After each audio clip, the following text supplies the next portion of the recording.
Kannada cinema ನೋಡೋರಿಗೆಲ್ಲ ನಮಸ್ಕಾರ. MD Sundar ಅಂತ ಒಬ್ಬ ಕಥೆಗಾರನ ಹೆಸರು ಕೇಳಿದ್ದೀರಾ? ಕನ್ನಡ ಸಿನಿಮಾ ನೋಡೋರು ಕೆಲವರಾದ್ರೂ ಕೇಳಿರ್ತೀರ, ನನ್ನ ವಯಸ್ಸಿನವರು.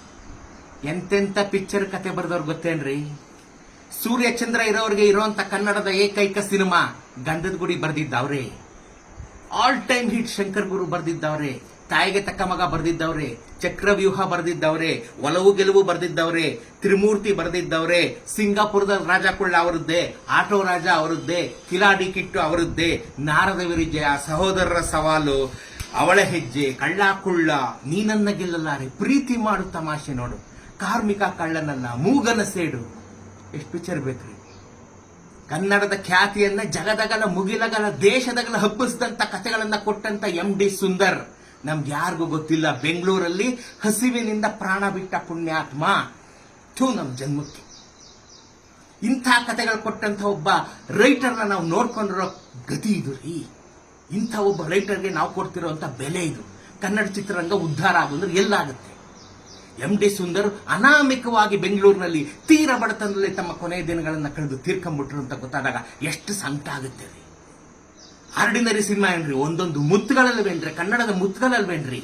ಗಂಧದ ಗುಡಿ, ನೀನನ್ನ ಗೆಲ್ಲಲಾರೆ, ಶಂಕರ್ ಗುರು, ಏನ್ರಿ ಇಂಥ ಕಥೆಗಾರರನ್ನ ನಾವು ಈ ತರ ನೋಡ್ಕೊಂಡು ಮತ್ತೆ ಕಥೆಗಳಿಲ್ಲ ಅಂದ್ರೆ ಕನ್ನಡ ಚಿತ್ರರಂಗ ಉದ್ಧಾರ ಆಗೋದು ಯಾವ ಕಡೆಯಿಂದ ಯಾಕದು?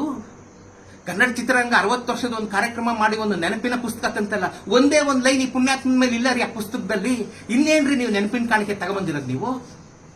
ಇನ್ನೇನು ನೀವು ನೆನ್ಸ್ಕೊಳ್ಳೋದು ಹಿರಿಯರನ್ನ ನೆನ್ಸ್ಕೊಳ್ಳೋದು ಹೆಂಗೆ? ಅವ್ರು ಕೊಟ್ಟಂತ ಕಥೆಗಳೆಲ್ಲ ಅಂತಂತ ಅದ್ಭುತವಾದಂತ ಸಿನಿಮಾ. ನೆನಪಿಗಾದ್ರೂ ಅವನಿಗೊಂದು ಒಳ್ಳೆ ಲೈಫ್ ಕೊಡ್ಲಿಲ್ವಲ್ಲ ನಾವೆಲ್ಲ ಸೇರಿ ಕನ್ನಡಿಗರು? ಮತ್ತೆ ಉದ್ಧಾರ ಆಗೋಂದ್ರೆ ಇಂಥ ಕಲಾವಿದರು ಎಷ್ಟು ಸಾವಿರ ಸಂಖ್ಯೆಯಲ್ಲಿ ಕನ್ನಡ ನಾಡಿನಲ್ಲಿ ನಿಟ್ಟುಸಿರು ಬಿಡ್ತಾ ಇದ್ದಾರೋ ಅವರ ನಿಟ್ಟುಸಿರಿನ ಶಾಪ ಈ ಕನ್ನಡ ಚಿತ್ರರಂಗಕ್ಕೆ ಬಿದ್ದಿದೆ ರೀ.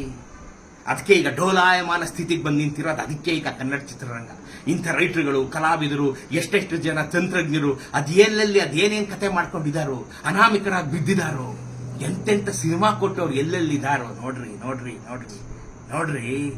ಗಂಧದ ಗುಡಿ ಕತೆ ಬರೆದವರು ಹಸುವಿನಿಂದ ಸತ್ತೋಗ್ಬಿಟ್ರು ಅಂದ್ರೆ ನಮ್ಮ ಹೊಟ್ಟೆಗೆ ಅನ್ನ ಹೆಂಗ್ರಿ ಸೇರುತ್ತೆ ಹೇಳ್ರಿ ನೀವು? ಅದೇನ್ರಿ? ಯಾಕೋ ಗೊತ್ತಿಲ್ಲ ನನ್ಗೆ ಇವತ್ತು ಈ MD ಸುಂದರ್ ನೆನಪಾಗ್ಬಿಟ್ರು. ಒಂದೇ ಒಂದು ಫೋಟೋ ಇಲ್ಲ ರೀ.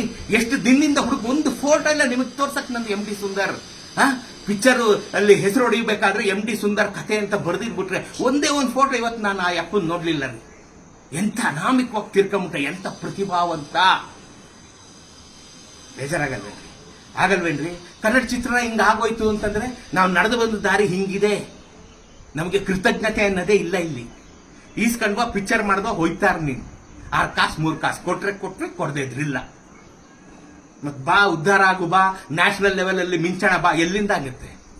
ಮೊದಲು ನಮ್ಮನ್ನ ಚೆನ್ನಾಗಿ ನೋಡ್ಕೋಬೇಕು. ನಮ್ಮ ತಂತ್ರಜ್ಞಾನ, ಈ ಕತೆ ಬರೆಯೋರ್ನ, ಇವ್ರನ್ನೆಲ್ಲ ಚೆನ್ನಾಗಿ ನೋಡ್ಕೋಬೇಕಂದ್ರೆ ಆಮೇಲೆ ನಾವು ಉದ್ಧಾರ ಆಗೋದು. Sorry for the state of affairs. I am sorry ಕಣ್ರಿ.